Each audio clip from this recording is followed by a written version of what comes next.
ăn phần đi ạ. Như vậy ăn phần đi. Ôi, anh chị biết bạn bạn ăn ôi mồi. Bây giờ lia ôi cái gì ra cho ấy. Ôi tiếc rồi. Ôi, cái này. Mà tôi mà nó mua bao nhiêu đi.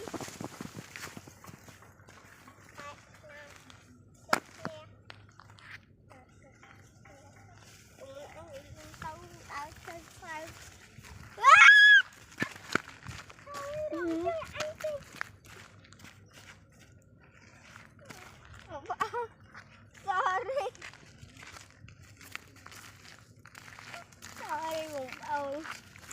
Một cân rồi. Sorry mình. Sorry cũng còn ăn trong nó lộn nó tôm mọi nó. Ôi.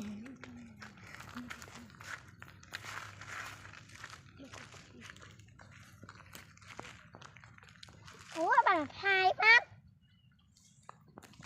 Ok mà Biết anh ba này mẹ.